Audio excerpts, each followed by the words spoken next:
كأنك بتعمل جلسة ميزوثيرابي لوحدك في البيت، رخيصة ومتوفرة وما بتختفيش طول السنة. وصفة هندية انتشرت من فترة طويلة، تحفة جدا. تساقط الشعر الكربي والقشرة الدهنية، تحكم في قشرة الشعر، تغذية فروة الراس، دعم سمك الشعر، ودعم البيبي هير الجديد. الشعر بيطول، بيتقل، بينمو، بيبقى شكله أفضل جدا.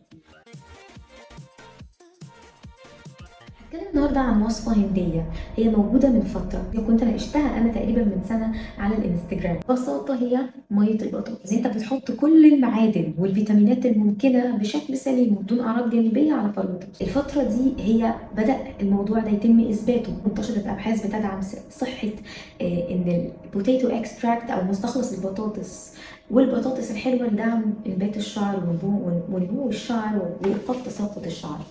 كنت حابة إن أنا أناقش معاكم الموضوع ده لان هي كمان تصلح للاطفال وامنه جدا. اهم حاجه فيها وجود ماده فعاله اسمها انثوساينيدينز، وكمان البوليفينولز.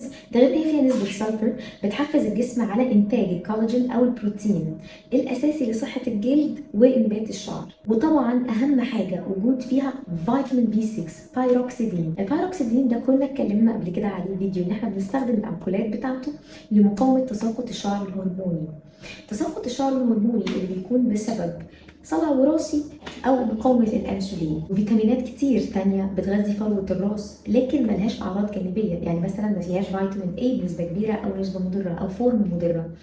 كانك بتعمل جلسه ميزوثيرابي لنفسك في البيت. يعني يا سلام لو استخدمنا قبلها ديرمارولر بسن مناسب، مثلا سن ربع او نص، وبعدها على طول بربع ساعه او نص ساعه استخدمنا ميه البطاطس دي. كانك بتعمل جلسه ميزوثيرابي في البيت. تعالوا نشوف ازاي بنحضر ميه البطاطس دي. هوريكم انا بعملها ازاي واوريكم الهنود بيعملوها ازاي. الموضوع بسيط جدا. انا بجيب بطاطسايه كبيره او بطاطستين، بقطعهم لقطع صغيره، بحطهم في بلندر او في خلاط وبضربهم، بطلعها بلاقيها عجينه كده شويه.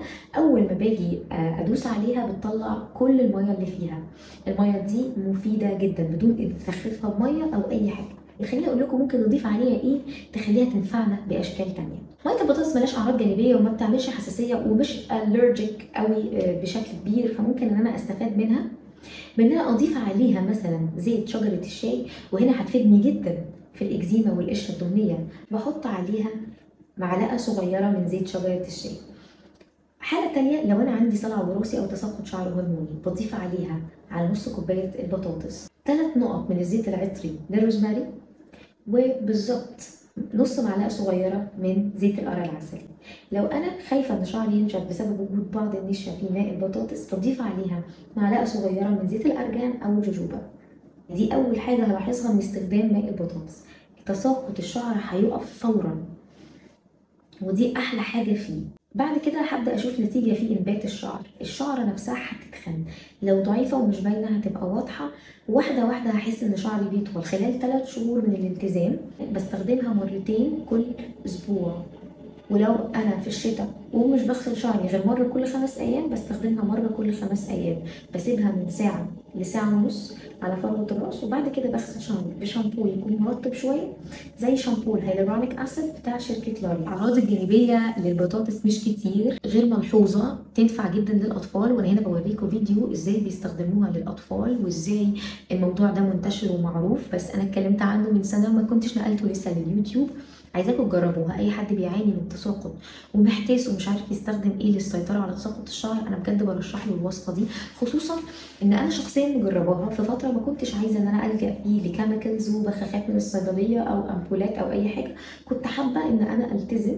كانت بدايه قشره عندي، قشره موسميه، كنت حابه ان انا اقلل التساقط والتزم بحاجه طبيعيه بحيث ان هي ما تبقاش مضره بتسبب لي قشره وهكذا. لا، انا عايزه ان انا استفيد منها بدون اعراض جانبيه. ما لقيتش اقل من اعراض جانبيه بتاعت البطاطس واحسن منها.